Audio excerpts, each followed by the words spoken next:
আসসালামু আলাইকুম রহমতুল্লাহি ওবরকাতুহু। সম্মানিত দর্শক, আজকে কোনো এই ভিডিওতে সিরিয়াস বিষয় নিয়ে আলোচনা করব না। আমাদের জীবন আসলে অনেক জটিল, যদি আপনি জটিল মনে করেন। আবার জীবনকে যদি আপনি খুব সহজ মনে করেন, তাহলে সেটা সহজ হতে পারে। বহু সমস্যা আসবে, বিরাট, বিরাট সমস্যা আসবে। এটিকে আপনি আ যদি উপভোগ করতে চান, তাহলে সেই বুদ্ধি আল্লাহ আপনাকে দিয়েছে। আবার সেই সমস্যাগুলো নিয়ে যদি আপনি খুব কান্নাকাটি করতে চান, সেই সমস্যাগুলোর মধ্যে ডুবে যেতে চান, সমস্যার কারণে মরতে চান, আত্মহত্যা করতে চান, তাও করতে পারবেন। আমি নিজে সারাটা জীবন জীবনকে খুব সহজভাবে নিয়েছি।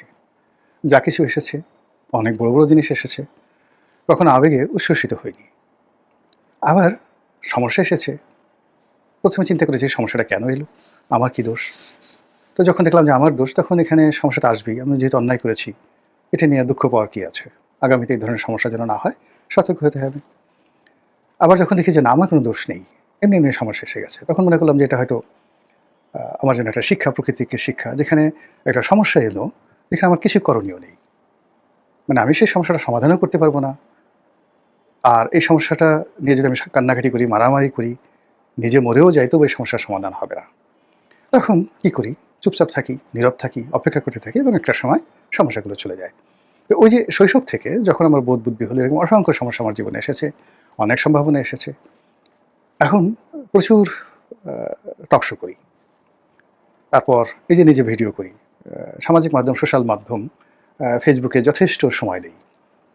ফেসবুকে যাকে বলা হয় দৈনিক গড়ে ৩০-৩২ টি এই বিভিন্ন পত্রপত্রিকায় যে সকল ফটো কার্ডগুলো হয়, ওগুলো পড়ি এবং ওগুলোর ব্যাপারে আমি যে মন্তব্যগুলো করি এবং সেগুলো যেভাবে ফেসবুকে দেই, আমার ২ টো সাইট, অর্থাৎ গোলাম মোল্লা রনি নামে যে সাইট রয়েছে, এগুলোতে গড়ে আ ১৫০ মিলিয়ন লোক ২৮ দিনে দেখে।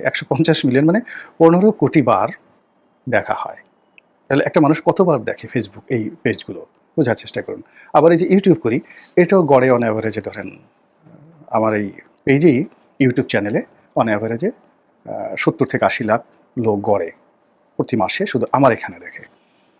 তো এর বাইরে অন্যান্য যারা আমার ফটো কার্ড ব্যবহার করেন, আমার এই ভিডিও ব্যবহার করেন, তো তাদের সংখ্যা গুণে শেষ করা যাবে না। আবার টেলিভিশনগুলোতে যে প্রতি মাসে প্রায় ৫০ থেকে ৬০ টি টক শো করি, ওইগুলো আবার ছোট, ছোট, ছোট, ছোট ক্লিপগুলো যখন ভাইরাল হয়ে যায়, একেকটা ক্লিপ সেই ২ কোটি, ২.৫ কোটি লোক এভাবে দেখে। তো এইরকম গত শুক্রবার আ একেবারে শেষের দিকে সময় টেলিভিশনে একটা টক শোতে ছিলাম এবং ওখানে একটি বক্তব্য, ৩ মিনিটের একটা বক্তব্য একেবারে রীতিমতো ভাইরাল হয়ে পড়েছে।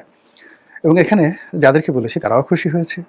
আমজনতা যারা সাধারণ, তারাও খুশি হয়েছে। সবাই খুশি হয়েছে। তো আমার